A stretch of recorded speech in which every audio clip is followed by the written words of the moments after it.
The world is a blur of neon colors and the mechanical clicking of gear shifters. I'm standing right at my fence line. The harsh morning sunrise slapping me square in the eyes, blinding me just as I spot the first rider. "No way!"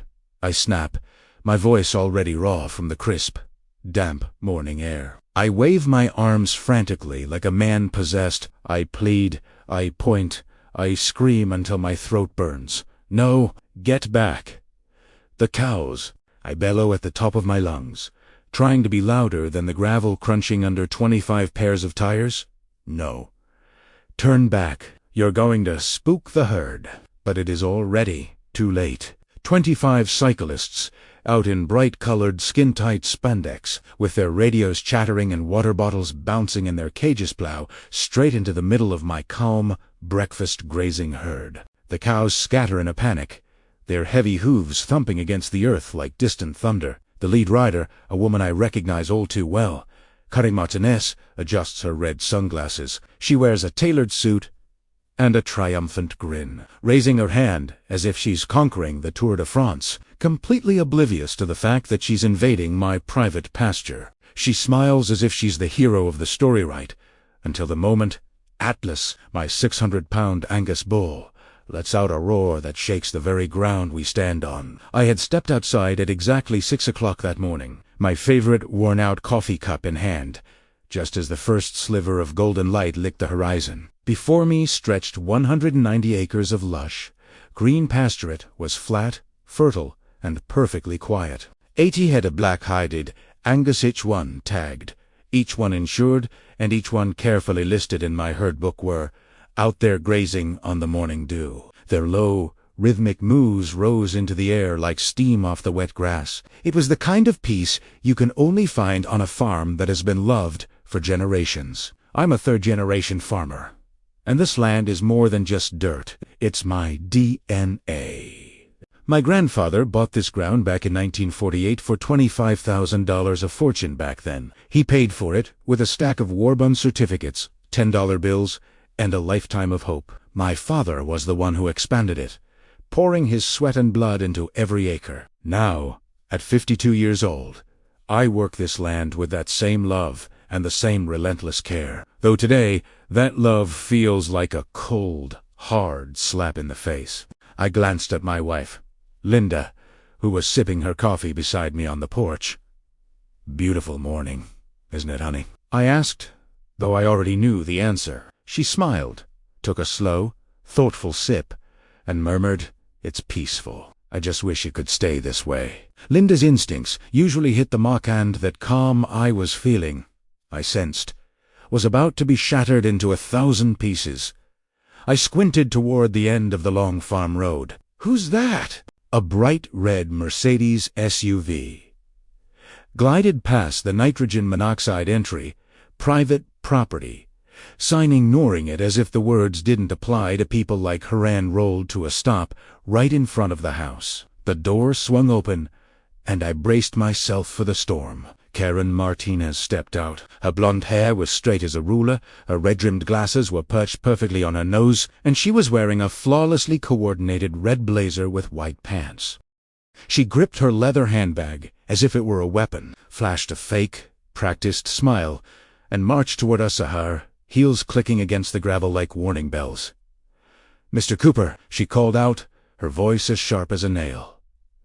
"We finally meet." I stood my ground, polite but stone-faced. I squared my shoulders, locked my eyes with hers, and clipped out, "Ms. Martinez, there are 10 kilometers between your community and mine. I don't believe the Willow Creek HOA's jurisdiction extends this far." She waved her hand dismissive and almost comically dramatic and purred. "Oh, technicalities. I'm here for good neighborly relations. Mr. Cooper, we're planning an exciting project for our community that everyone is buzzing about. Your community 10 kilometers away isn't my community," I fired back, my voice sharp. "Not yet," she chirped, her smile widening as she climbed the porch steps. "But very soon, you'll be part of this community. Willow Creek has experienced significant expansion over the past icky years. New subdivisions, new residents, and They need recreation. Linda watched with wide eyes and a tense jaw as Karen continued her pitch. Bike paths, she announced, her palms held out as if she were revealing the secrets of the universe. Our community wants to see the scenery while they're out on their bikes. They want a natural network of bike paths. Then, she slapped a map down on the porch rail. And your land, Mr. Cooper, provides the perfect route. I stared down at the map, focusing on the thick red line. It sliced in right at my south fence, ran straight through the heart of my main pasture, the best grazing land I own, and exited at the north boundary. No way, I said, my voice loud and final. I looked up at Karen, completely incredulous. This has to be a joke, I snapped, my voice sharp as attack. This is pasture active farmland. 80 head of cattle graze here. I have my bulls, my heifers, and my calves. You cannot have cyclists riding through the middle of an active herd. Karen's fake smile tightened. Mr. Cooper, I want to make sure you truly understand. This is a project that will benefit the entire community. We have the support of over 100 families. I cut her off before she could finish. I don't care if you have the support of 1,000 people. This is my property. My answer is no. A thick, tense silence settled over the porch. Karen blinked, and for a second, her mask slipped. Her eyes went cold, calculating, and clenched. I understand, she purred, and then she slid a thick, heavy envelope across the table. Allow me to present our formal notice. Willow Creek, HOA, in partnership with the city, is applying for an easement for the public good. Eminent domain. I snatched the envelope out of her hand. Eminent domain. That's only for public projects like roads or schools. Karen's smile vanished completely. And bike paths are public projects, Mr. Cooper. Mayor Rodriguez is on our side. The planning board is on our side. There's a 6-month legal process ahead, but the outcome is a foregone conclusion. You'll be in court within 18 months. I fired back, my blood starting to boil. She just shrugged, her too bright smile slipping. Perhaps. But our lawyers are very good. And while the clock ticks with soil surveys, route markings, and all the preliminary stuff, we'll keep pushing forward. Or you can be smart and choose to cooperate. We're offering you $10,000 in compensation. That's quite generous for such a small slice of your land. $10,000, I asked, laughing bitterly. You're valuing my 60-year farming legacy, the security of my livelihood, and the continuity of my business. At $10,000, she just slung her bag over her shoulder, the leather strap popping as she moved. Think about this, James. Don't act rashly. Think about it, and choose to be on the right side of this. She pivoted on her heels, no pause, just a click, and marched back to her car. Before she even opened the door, she raised her hand one last time and waved a gesture that was equal parts taunt and farewell. We expect an answer within icky weeks, she called out over her shoulder. I suggest you hurry, or the legal process will begin. I watched her roll away, and then I glanced at Linda. She must be bluffing, Linda said, hope bright in her eyes. But as I scanned the papers, the city seal, the planning commission signatures, the whole 9 yards, my blood went cold. The next day, I marched downtown to see David Brennan, an old college buddy, and a relapsed at Logier. I spread the documents across his desk and waited. He read them, frowned, and tapped a specific section. James, it's complicated, David said, his voice heavy. Eminent domain usually targets roads or schools, but recently, states like ours have stretched that label to include public recreation. A bike path could slip right in. I leaned forward. So, they can just take it? What I'm saying is, you can fight this, but whether you'll win is not guaranteed, David admitted.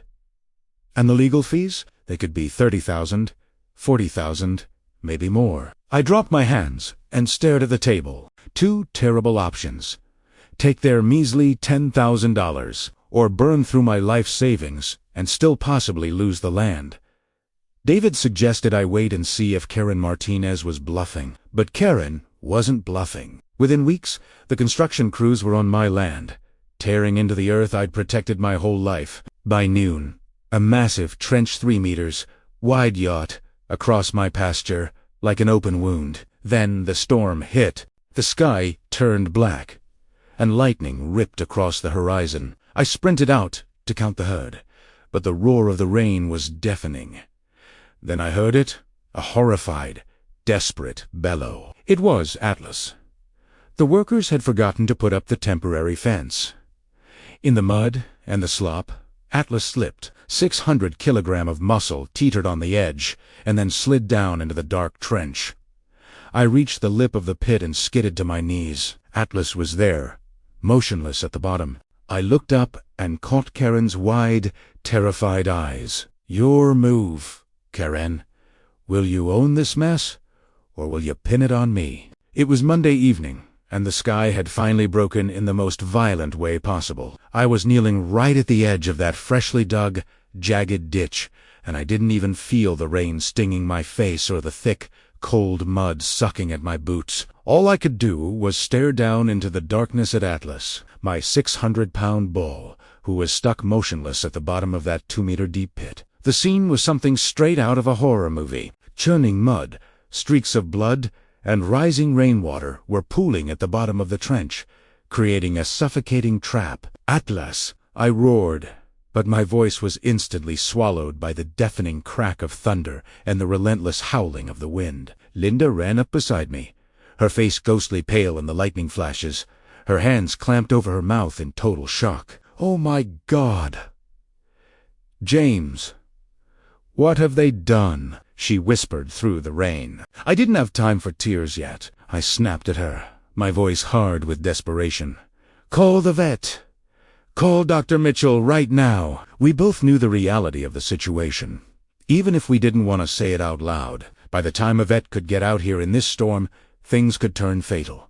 Atlas wasn't moving. A 2-meter fall for a 600-pound animal meant broken bones, or worse, internal hemorrhaging. I didn't hesitate. I jumped into the trench, sinking knee-deep into the freezing sludge, and fought my way to his side. I reached out and touched his massive head. His eyes were wide open, staring back at me, but they were dull and glazed over with shock. He was breathing, but each breath was shallow, ragged, and erratic. "Easy, buddy." "Take it easy, old friend," I whispered, stroking his forehead as the rain poured down my neck.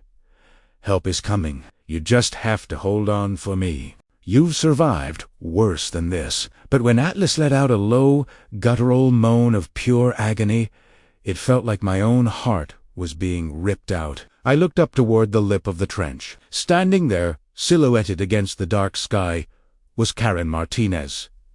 She wasn't wearing her triumphant smirk anymore. Beside her stood Gary, the construction crew leader, and a handful of workers who looked just as terrified as she did. Karen's face was ashen, and she was holding her hands up as if to shield herself from the tragedy she had authored. "I told them to put up temporary fences," Karen stammered, her voice thin and trembling against the wind. "Gary, I gave you specific instructions.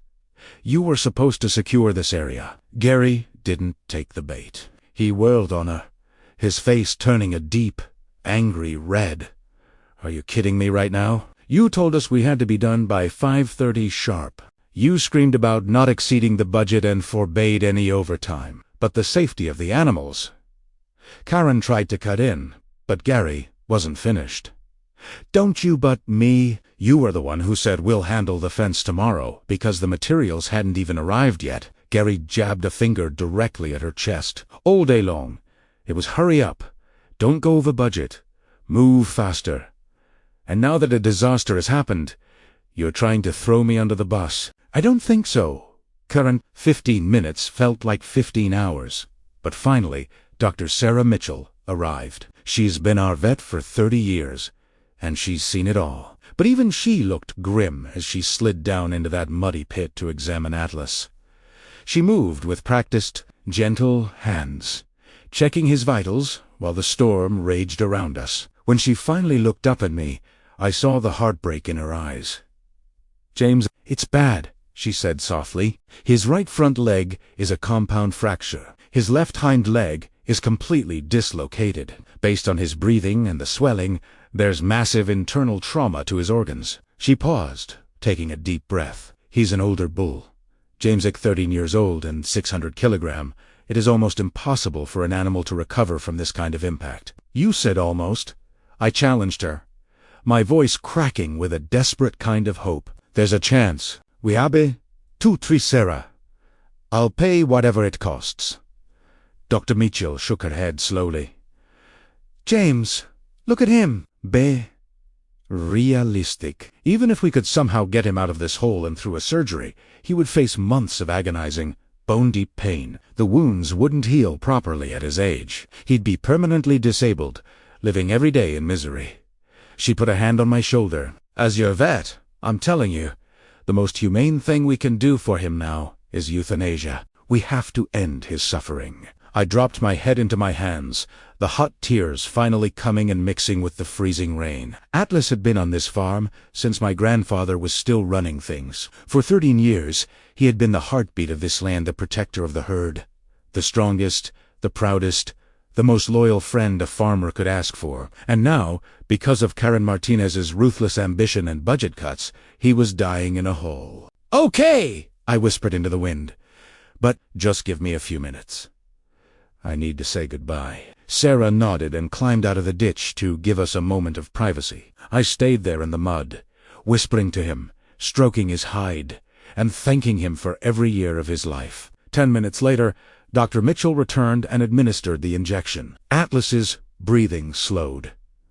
Then it stopped. His eyes closed forever. I was left alone in the dark, at the bottom of a trench, with the body of my best friend. The next morning, at 7 o'clock, I didn't go to the fields. I drove straight to the Willow Creek HOA headquarters. It's a flashy, modern building with a glass facade, sitting right in the center of their pristine, manicured community. When Karen opened the door to her office, she looked like she hadn't slept either, but her eyes were already darting around, looking for a way out.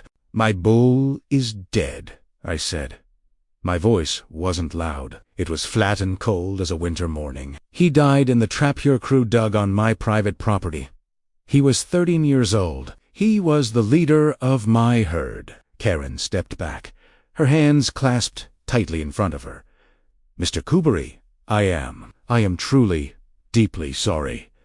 This was such a terrible, unforeseen accident. Do not call it an accident, I snapped, cutting her off. It was gross negligence. You can't operate a construction site on active farmland without basic safety precautions. You didn't put up a single fence or a warning sign. You were in such a rush to hit your deadline that you didn't care about the lives involved. That isn't an accident. It's a crime. Kara tried to shift the blame again. The temporary fences were Gary's responsibility. I've already spoken to the board about him. I'm pulling him off the project immediately. Gary, I couldn't believe her audacity. Gary was just following your orders. You were the one screaming about the budget. You were the one who refused to pay for the safety equipment and markers. I took a step closer. The responsibility for Atlas's death doesn't lie with Gary. It lies with you. Karen took a deep breath and walked over to her mahogany desk. She pulled out a checkbook and clicked her pen. I understand you're upset, Mr. Cooper. I really do. Let's just resolve this. What is the market value of the bull? 5,000, 7,500. I'll write you a check right now so we can move past this. I froze, staring at her in disbelief. Market value? Are you out of your mind? I slammed my fist onto her desk, making the pens rattle. Atlas wasn't a commodity you can just replace. He was a living being. He was a part of my family for 13 years. Karen's face went hard, her voice turning icy. Mr. Cooper, I appreciate your emotional attachment, but legally speaking, animals are classified as property, and for property loss, we pay market value. I am offering you a very fair, very generous figure. Now, you can take it, or you can try to sue me, which will be a lot more expensive for you in the long run. I backed away from her, shaking my head. You really are that cold, aren't you? Karen just adjusted her glasses and snapped her checkbook shut. I'm pragmatic, Mr. Cooper. Accidents happen, but the project goes on. Take the money and let it go. I'm going to sue you, I said, my voice low and steady. and not just for the money. I'm going to shut your entire project down. Negligence, trespassing, animal welfare violations. I'll use every legal tool I have." Karen just waved her hand dismissively. "Good luck. We have the city's blessing and every permit in order. Frankly, even a jury of animal lovers won't value your feelings over the law. Some things are worth more than money," Karen said as I turned toward the door. "You're about to learn that the hard way." Linda has a friend who works as a reporter for the local Gazette. By that evening, the story was on the front page. The headline was a gut punch. HOA project caused death of farmer's bull. The photo was devastating. It showed me kneeling by the trench with my head in my hands, and the lifeless body of Atlas visible in the background. The story traveled like wildfire. By morning, local TV stations were out at the farm, and the hashtag #JusticeForAtlas was trending on social media. Karen's phone was ringing off the hook with calls from the mayor's office and the planning board, all demanding to know what the hell was going on. That evening, Karen called an emergency meeting at the community center. The room was packed with nearly 100 members, and the atmosphere was electric with anger. "This is an absolute disgrace," shouted Sarah Chun, a longtime resident. "Our entire community is being shamed online. People are calling us cruel and irresponsible. A bull died in our name," added Marcus Thompson. "And Karen hasn't even had the decency to apologize." Karen took the podium, her palms up in a soothing gesture. "Please, everyone, remain calm. It was a tragic, unintentional accident. But we aren't the ones at fault here. The crew leader, Gary, failed to follow the safety protocols because you squeezed the life out of his budget." Sarah interrupted. "We've seen the emails, Karen. No overtime, stay under budget, cut costs. You forced him to skip the safety measures." The room erupted into chaos. After an hour of shouting and accusations, Marcus finally proposed a vote. "I move that we halt the entire bike path project immediately." All in favor, 73 hands shot up into the air. Karen stood frozen on the podium, watching 2 years of her work vanish in a single vote. The next morning, Karen was summoned to Mayor Rodriguez's office. The city attorney, Emma Loros, was already there, and the air in the room was cold. Señora Martinez, you know why you're here," Rodriguez began, leaning forward over his desk. "The public pressure is immense. The Justice for Atlas petition has over 10,000 signatures. But the project is legal," Karen argued. "We have every permit." "Technically, yes," Emma Lawrence replied, sliding a folder across the desk. "But politically, it's a disaster. The mayor is up for re-election next year, and he will not be known as the man who backed the project that killed a farmer's bull. So, what are you saying?" Karen asked, her voice cracking. "We are freezing the eminent domain process immediately," Rodriguez said. "We're launching an independent investigation into the claims of negligence." Karen threw her hands up in the air. 6 months. By then, everything will fall apart. The contracts will be cancelled. The materials will rot. We'll lose every cent we've invested. "Then maybe you should have prioritized safety over cost-cutting," Emma said coldly. As Karen walked out of City Hall, she was swarmed by a pack of reporters. The flashbulbs were blinding. "Are you responsible for the death of the bull?" Someone shouted. "Is it true the city has pulled its support?" Karen's pride finally took over. Instead of the humble apology that might have saved her, she snapped, "I am not responsible for what happened. It was the crew's negligence and, frankly, it was Mr. Cooper's failure to properly secure his own herd. It was the biggest mistake of her career." That night, the headline on every news channel was, "Karen Martinez. Farmer didn't control his herd." James watched the broadcast at home with Linda. "There's no turning back now," Linda said softly. I just nodded and picked up the phone to call my lawyer. David, prepare the documents," I said. "We're suing Karen Martinez and the Willow Creek HOA for everything negligence, property damage, emotional distress, and public defamation. I want them to answer for every lie they've told." The battle was no longer just about a bike path. It was about the truth. and the whole community was standing behind me. What do you think will happen in the courtroom? Can James really take down the 8? Let me know your thoughts in the comments. The air inside Judge Sandra Morrison's courtroom was thick, heavy, and felt like it could be sliced with a knife. Every single one of the 60 seats in the gallery was packed tight, people sitting shoulder to shoulder like sardines in a tin. You could feel the weight of 100 eyes watching every move. The local journalists with their pens poised over legal pads. The curious residents of Willow Creek, who were torn between neighborhood loyalty and sheer shame. And a massive, silent wall of supporters from the regional farming community. They were all here for one reason, to see if a third-generation farmer could actually stand up to the crushing weight of a powerful, arrogant HOA and emerge victorious. James Cooper sat at the plaintiff's table, looking every bit the man who had worked the soil his entire life. His suit was a bit stiff on his broad shoulders, a rare sight for a man who spent his days in denim, and his knuckles were white as he gripped the edge of the mahogany table. Beside him sat David Brennan, our lead counsel and an old college friend who had taken this case with a personal vengeance. Across the aisle sat Karen Martinez. She was flanked by a literal fortress of legal Power 3 high-priced lawyers in sharp, charcoal-gray suits who whispered to her in hushed,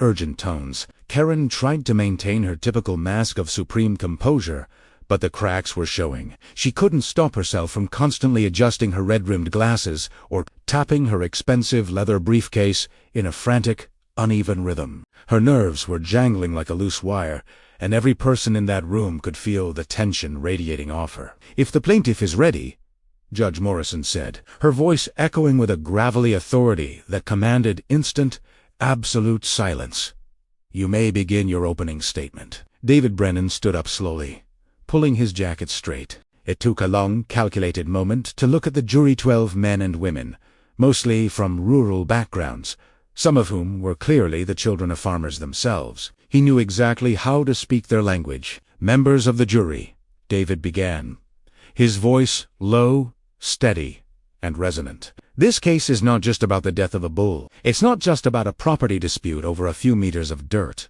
This case is about power. It's about the gross neglect of basic human and animal rights. And most importantly, it's about the absolute, stubborn refusal of a person in power to take responsibility for the tragedy they authored." He walked over to the digital projector and hit a button. A high-resolution photo of Atlas appeared on the massive screen, standing tall in the golden morning light, his black hide gleaming, a proud and magnificent creature that had lived on that farm for 13 long years. James Cooper is a third-generation farmer. His grandfather bought this land in 1948, paying for it with war bond certificates and hard-earned cash. His father expanded it, and James has kept that family tradition alive for over 60 years, feeding this community and respecting the law. Then David clicked the remote again. The image shifted to a horrific, gut-wrenching shot of Atlas lying motionless at the bottom of that muddy, jagged trench, his proud body broken and covered in freezing sludge. Atlas died because Karen Martinez chose to prioritize a project budget over the lives and safety of the beings on that land. The defense lead, Gerald Thompson, a silver-haired veteran with a reputation for being a shark, was on his feet in a second. "Objection. Negligence has not been proven, Your Honor. This is purely emotional grandstanding." "Sustained!" Judge Morrison barked, her eyes cold. "Mr. Brennan, stick to the evidentiary record." David didn't flinch. He expected this. "The facts, Your Honor, are these. Karen Martinez abused the legal power of eminent domain for a project that was far from an urgent public need. She skipped every necessary safety precaution required for a construction site on active farmland. She bullied her crew into cutting corners to save a few $100s, and when the worst happened, she stood before the cameras and publicly blamed the victim for her own failures. Our first witness was Dr. Sarah Mitchell. She stepped into the witness box with a quiet, stoic authority that only 30 years of being a veterinarian can give you. "Dr. Mitchell," David stuttered, standing close to the jury so they could see her face, "what was the exact condition of Atlas when you arrived at that trench during the storm?" "It was horrific," she said. and the words seemed to hang in the air like a cold mist. His right front leg was completely shattered, a compound fracture, where the bone had actually pierced through the skin. His hip was dislocated, and the internal swelling was massive. He was in advanced shock from internal hemorrhaging. Could he have been saved? Sarah? At any cost? David asked, his voice soft but urgent. No, Dr. Mitchell replied firmly, her eyes reflecting the sorrow of that night. At 13 years old and weighing 600 kilograms, the impact trauma was simply too much for his heart and body to handle. Euthanasia was the only humane choice left. To do anything else would have been a cruelty I couldn't participate in. Thompson tried to cross-examine her, attempting to imply that Atlas was just an old bull and his bones were fragile because James hadn't cared for him properly. But Dr. Mitchell didn't budge. Atlas was in peak health for his age before that fall, Mr. Thompson. His age didn't kill him. A 2-meter drop into a concrete-hard pit, authorized by your client, did. The real turning point came when Gary Reynolds, the former crew leader, took the stand. He looked like a man who hadn't slept since the day of the accident, his eyes darting toward Karen Martinez with a mix of fear and deep-seated resentment. Mr. Reynolds, David said, moving with the precision of a predator, did you take safety precautions that day? Did you secure that trench before the storm hit? Gary shook his head slowly, his voice cracking. I wanted to. I begged for the materials, but the temporary fencing hadn't arrived, and Ms. Martinez told Mino she ordered me that the work had to be finished by. She said no overtime, no budget overruns, and that we would deal with the fence tomorrow. David pulled up the smoking gun email on the massive screen. It was a message Gary had sent at 2:32 p.m. on the day of the disaster. Gary's words were clear. It's dangerous to continue work without a temporary fence. Please approve the materials immediately. And then Karen's reply flashed right beneath it, like a digital death warrant. No budget. We'll take care of it tomorrow. Continue work. The courtroom went dead silent. You could hear the collective intake of breath from the jury box. Karen Martinez buried her face in her hands, realizing that her own words had just convicted her in front of the world. She had known the risk. She had been specifically warned by an expert, and she had ignored it to save a few $100s. When Karen Martinez finally took the stand, the HOA Queen persona had completely dissolved. She looked smaller. Her vibrant red blazer seemed to swallow her up, and her hands were trembling visibly. David was relentless. Senora Martinez, you told the media that James Cooper failed to control his own herd, didn't you? David asked, his voice dripping with dry irony. Do you still believe that a man who has managed cattle for 3 decades is the one responsible for the death of Atlas in your unauthorized trench? Karen sat there, the seconds ticking by on the courtroom clock like hammer blows. She looked at the jury, then at James, and then at her own trembling hands. No, she whispered, her voice so low the court reporter had to lean in. I don't think so anymore. Thank you, David said, his voice flat and final. No further questions. Then came Sarah Chun, an HOA member who had finally had enough of the tyranny. She described the emergency meeting where 73 members had voted to kill the bike path project. Karen isn't a leader, Sarah said, her eyes flint hard as she looked directly at the defendant. She's a dictator who prioritized her own personal ambition over the safety of our neighbors and their animals. She didn't listen to us, she didn't listen to the experts, and she made our entire community look like heartless monsters. After 3 long, exhausting days of testimony and evidence, the jury retreated to deliberate. They were only gone for 2 hours. When the door opened and they filed back in, the tension in the room was electric, like a live wire sparking in the dark. James gripped Linda's hands so hard his knuckles were on the charge of negligence. How do you find? Judge Morrison asked. Guilty. The foreman replied, a man in his 50s, with a weathered face who clearly understood the value of land and life. Guilty on all counts: gross negligency, property damage, emotional distress, and public defamation. The room erupted in a wave of gasps, hushed cheers, and the sharp, rhythmic clap of the judge's gavel. But the biggest shock was the damages. $7,500 for Atlas's market value, $45,000 for emotional distress, $12,000 for property damage, $20,000 for defamation. And then came the final blow. $100,000 in punitive damages. The total was a staggering $184,500. The foreman wasn't done yet. We also strongly recommend that the defendant, Karen Martinez, resign from her position as HOA President immediately. Judge Morrison nodded, slammed her gavel one last time, and adjourned the court. Karen Martinez didn't wait to be pushed. The public shame, the massive debt, and the complete loss of her social standing were too much to bear. She submitted her resignation the very next morning and was forced to sell her pristine house just to cover the legal damages and debts. She went from being the most powerful woman in the county to a social pariah, ignored by the same neighbors who used to fear her. But the story didn't end with her ruin. A few months later, a beat-up rental car pulled up to the gate of James Cooper's farm. Karen got out, looking humbler and more tired than she ever had in her life. She didn't have her red blazer or her red glasses. "I came to apologize," she told James, her voice raw and surprisingly genuine. "The court didn't make me come here. My own conscience did. I was arrogant. I was blind to the lives around me, and I am so deeply sorry for what I did to your family and to Atlas." James looked at her for a long, quiet moment, the wind rustling the grass around them. He didn't forgive her right then some. Wounds are too deep for that, but he thanked her for coming. Power requires empathy. "Karen," he said softly, looking out over his herd, "I hope you've finally learned that you can't build a legacy on top of someone else's peace." James eventually bought a new bull strong, young Angus he named Justice.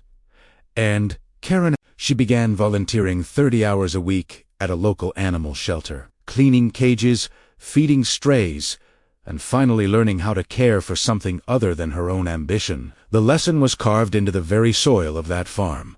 Every choice we make has a ripple, and some consequences can never be undone. James found his peace again, and Karen, in the wreckage of her old life, finally found a way to be a human being instead of a dictator. Do you think Karen's change of heart was real? Or was it just the only way she could survive the public backlash? Let me know your thoughts in the comments below. 2 years have burned by since that gavel fell in Judge Morrison's courtroom, and I'm still here, counting every sunrise, every head of cattle, and every blessing this land gives back to me. The morning sun slants across the horizon, painting my 190 acres of knee-high grass in shades of liquid gold. I'm standing on my weathered porch, the same place where Karen Martinez once stood with her red blazer and her cold maps, but today the air feels different. It feels clean. I take a long sip of my black coffee and watch the herd. 95 head of black-hided Angus are spread out across the pasture, grazing in a peaceful, rhythmic silence that I once thought was lost forever. In the center of them all is Justice. He's a 3-year-old bull now, strong-backed and heavy-muscled, pushing his way to the trough and shoving the yearlings aside like they're empty beer cans. I can't help but grin every time I see him. He's my enforcer. He isn't Atlas. No animal could ever replace Atlas, but he carries that same spirit of leadership. Linda slides onto the rail beside me, her own coffee steaming in the crisp air. "Beautiful view, isn't it, honey?" she says, her voice as easy and warm as the sunlight. I nod, because she's right. I've had that exact same thought every single morning for the last 2 years. If Atlas were here, he'd be proud of this herd, I say softly. The ache of his loss still rides shotgun in my heart, but it's a quiet pain now, not the screaming fury it used to be. Linda looks up at the sky and whispers, "He is here, James. He's always here." At exactly 7 o'clock, I hear the distinct crunch of gravel on the farm road. I frown, my eyes narrowing.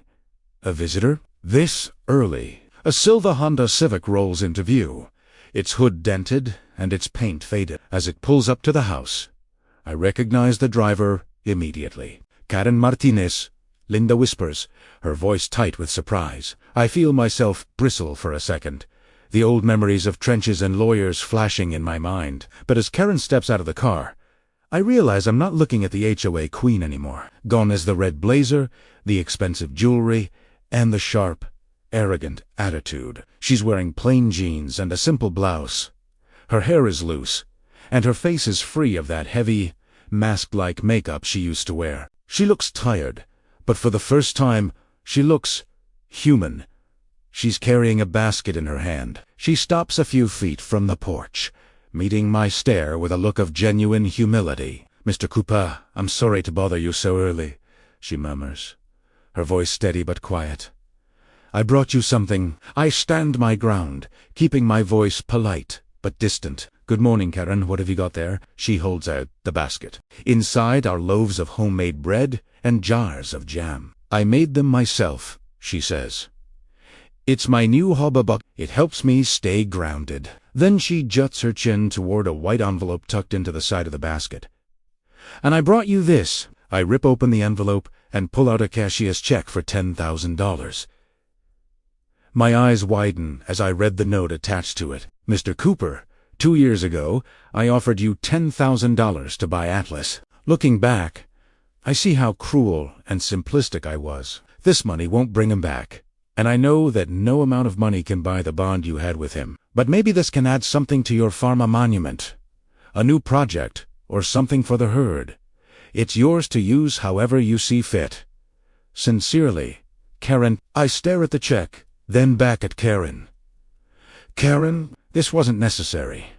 The court case is over. You don't owe me this." "I know," she says, her voice tightening with emotion, "but I wanted to do it. I still regret what I did every single day. The money can't fix the past, but I needed to show you that I've truly changed. I needed to do one right thing for the man I tried to break." Linda looks at Karen, her gaze softening. "Would you like some coffee, Karen? We can sit and talk." Karen blinks, looking startled, as if she expected us to chase her off the land with a shotgun. Would that really be okay? I take a breath, let the last of my anger go, and nod. "Yes. Come on up. Sit down." For the next hour, we sit on the porch, the sun climbing higher over the pastures, as Karen tells us about her life after the ruling. When the court verdict hit, it was a 1-2 punch that leveled my life, she admits, staring into her cup. "I lost my house, my job, and every ounce of respect I had built in Willow Creek. I was a pariah. But in that wreckage, I gained a chance to look at myself, the real me, and I didn't like what I saw." She tells us about her work at the county animal shelter, the no-kill facility on Old Route 47. "At first, I only went there to make amends, to do my required hours," she says. "But those animals, they changed me. They're abused, abandoned, and forgotten. And they taught me what empathy really means. Every time I look at them, I think of Atlas. I finally understand that animals aren't just property. They have souls. They feel pain, and the bonds we form with them are sacred." She's the manager of the shelter now. The salary is modest, and she lives in a small apartment. But she's truly happy because she's serving others instead of her own ambition. I set my glass down with a hard click. "Karen, tell me the truth. Do you really regret it? Or are you just sorry you lost?" She meets my eyes, steady as a steel beam. "I regret it every day, James. I wish I could rewind that morning. I wish I had listened to you instead of the lawyers. I wish I had saved Atlas." Her voice trembles, but she doesn't flinch. "I can't change the past, but I can make sure I never repeat those mistakes." I look out over the herd, then back at this woman who once tried to destroy my legacy. I realize that holding on to my grudge is only making me sick. "Karen, I can't take your check," I say firmly. She starts to protest, but I hold up my hand. "Use that money for the animal shelter. Those dogs and cats need it more than I do. That's where you belong now, and that's where the money should go." Karen's eyes flood with tears. "Thank you, James. That's so incredibly generous. And one more thing," I say, meeting her gaze. "I forgive you." The air seems to freeze around us. Karen stares at me, her jaw slack. You forgive me?" "I do." I repeat. 2 years ago, I wanted revenge, even if it cost me my own peace. But I see the work you've done. I see that you've changed. I won't carry this weight anymore. I forgive you." Karen breaks down then, crying real, relieved tears. Linda wraps her in a tight hug and whispers, "You're doing good work, Karen. Keep it up." As Karen walks back to her car, I call out to her, "Karen, if you ever want to come back and visit the herd or meet Justice, you're welcome here." She beams, her face lighting up with a genuine smile. "I'd love that. Thank you, James." Linda adds, with a wink, "Just one condition, though. Talking about bike paths, we all share a laugh-a-reel." Samimi Kakahas. Karen drives away. 3 years later, the Cooper farm hosts the first-ever Atlas Memorial Festival. Over 200 people, neighbors, farmers, and animal lovers crowd into the pasture to share stories and celebrate. Linda and I stand before a large monument we've built. It's a bronze statue of Atlas, standing proud and magnificent, his eyes fixed on the herd he protected for 13 years. Beneath it is a plaque that reads, "In memory of Atlas, a leader, a friend, and a teacher. He taught us the value of responsibility, empathy, and justice. 2011 menos 2024. I take the microphone, my voice rough with emotion. "This monument isn't just for one bull. It's for every animal. They aren't property. They are living beings with souls, and we owe them our protection." The crowd erupts in applause. Then I look for Karen in the crowd. "Karen Martinez, would you please step forward?" She moves through the crowd, looking surprised and humble. "Karen, you made a terrible mistake once, but your transformation over the last 3 years has been incredible. Your work at the shelter and your sincere remorse have helped build this legacy. Thank you." Oh, even Sarah Chun, the new HOA President, steps forward to present Karen with the Willow Creek Animal Welfare Award. "We owe you an apology, Karen," Sarah says. "We were harsh, but you showed us that true change is possible. You've saved nearly 200 animals in the last 3 years. You've earned this." Fast forward 10 years. I'm 70 years old now, mostly retired, and I've handed the heavy lifting of the ranch over to the next generation. But I still come out every morning to walk the pens and trade jokes with the crew. I stand before Atlas's monument, which is now surrounded by flowers, and a second plaque dedicated to the Atlas Law. That law, passed by the city, now mandates animal welfare protections in every eminent domain project, with heavy fines and jail time for negligence. Atlas didn't die for nothing. His story changed the laws of this state. I hear footsteps and turn to see Kara, now 50, and her 19-year-old adopted daughter, Emily. Emily looks at the statue with wide, respectful eyes. "He was a hero, wasn't he, Mom?" she asks. "He was," Karen says, her voice full of peace. I look at them both and smile. 10 years ago, I hated you, Karen, I say, and for the first time, it doesn't hurt to say it. But now, I see you as family, and I owe my life and my family to your forgiveness." James, Karen replies, her eyes wet with gratitude. As the sun sets over the Cooper Ranch, I watch the herd move across the grass, justice leading them just as Atlas once did. The choice to harm or to heal is always ours, and that choice can change everything. What did this story teach you? Is forgiveness easy, or is it the hardest thing we ever do? Let me know your thoughts in the comments.